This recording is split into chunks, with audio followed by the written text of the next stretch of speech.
What's good, everybody? If you're a vegetarian who's trying to lose weight, trying to burn off fat, your weight loss journey will boil down to your food choices. You make better food decisions and you lose weight faster. That's why in today's video, I'm going to talk about my top 5 best foods when it comes to vegetarian weight loss.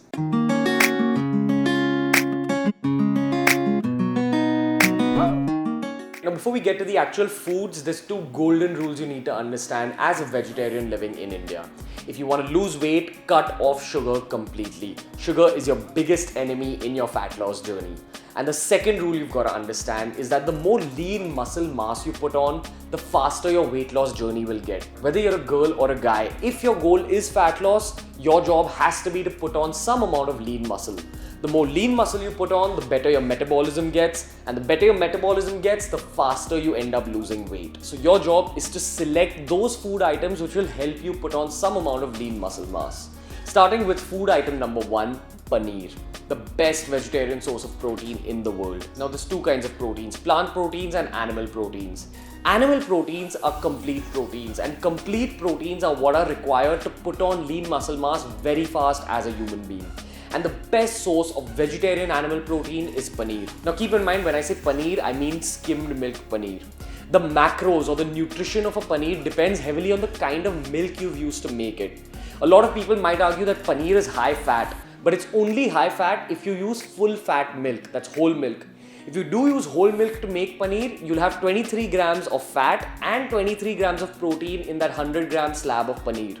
But if you use skimmed milk to make paneer, skimmed milk has very low fat. So if you do use skimmed milk paneer, you'll be getting 24 grams of protein and only 1 gram of fat per 100 grams of paneer. The one thing you need to understand is that the higher the fat content in the milk, the more quantity of paneer gets made. So you'll need a lot more skim milk to make those 100 grams of paneer, but then it'll be worth it. The quick solution is that you make it in bulk. Buy a bunch of skim milk cartons and make a lot of skim milk paneer every time you're making it. If you want to learn how to make paneer from scratch, make sure you check out my video on how to make paneer. Food item number 2 are smarter shopping decisions. Now here's the issue with being a vegetarian in India.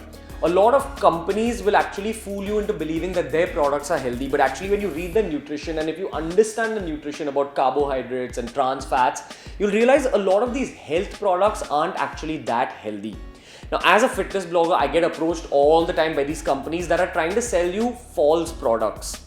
But once in a while, I get approached by good companies that actually have quality products that I myself would use. Being a vegetarian in India is one of the most difficult things from a fitness perspective. But in 2017, things are getting better. There's a lot of health food startups and a lot of health food products that are coming out into the market. One of these companies called GrowFit sent me their products, and their products are absolutely beautiful. They've got high protein attas, they've got low carbohydrate attas, they've got a few keto friendly things for all you keto friendly vegetarians. GrowFit also makes high fiber, high protein cookies, they make smoothies and a bunch of other products. I'm going to link it in the description below, make sure you check them out. But my point of this is that companies like GrowFit are taking Indian health in the right direction and making vegetarian weight loss much easier. Food item number 3 are soy or soya products. So this includes soya chunks, tofu and everything in the middle, which for some reason Indians are very afraid of embracing, because what we've been told by the West is that soy products affect your hormones. They'll give you gyno, and in girls they'll cause all these manly outcomes. But the truth of the matter is that science doesn't back any of these claims. I've made a detailed video on why soya doesn't affect your hormones. Make sure you check it out and embrace soya as a source of high protein and clean carbohydrate. Food item number 4, the gluten rich wheat. Wheat? Gluten? Wheat mat kha bro, go gluten free. Gluten? Teko AIDS chahiye. Okay, so a lot of people like Chetan here believe that gluten rich products like wheat cause issues to the human body. But the scientific truth is that gluten rich foods will only affect you if you have something called celiac disease. And how many people have celiac disease? Only 1% of the human population.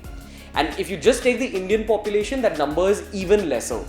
Why? Because a lot of our food habits and how our bodies and digestive systems react to food depends on how our ancestors ate.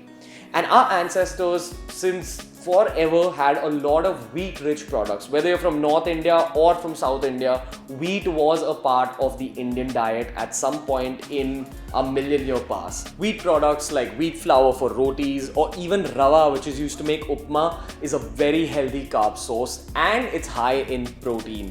Very important for vegetarians trying to build muscle mass.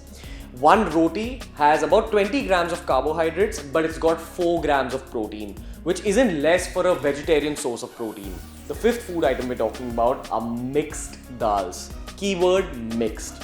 What you need to remember is that to build any form of muscle or any cell inside your body requires 9 essential amino acids.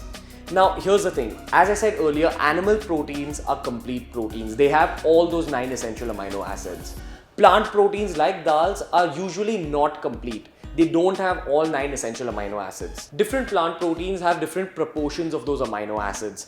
And your job as a vegetarian trying to put on lean muscle has to be to vary up your plant protein sources.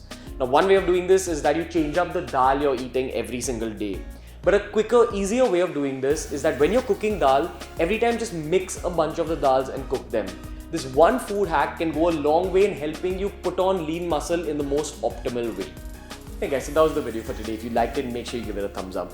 If you're looking for weight loss specific vegetarian recipes, make sure you check out my vegetarian recipes playlist on BeerBiceps. And if you want a detailed plan to lose weight as a vegetarian, make sure you check out the BB Summer Diet Plan for weight loss. Until next time guys, from Ranveer, see you.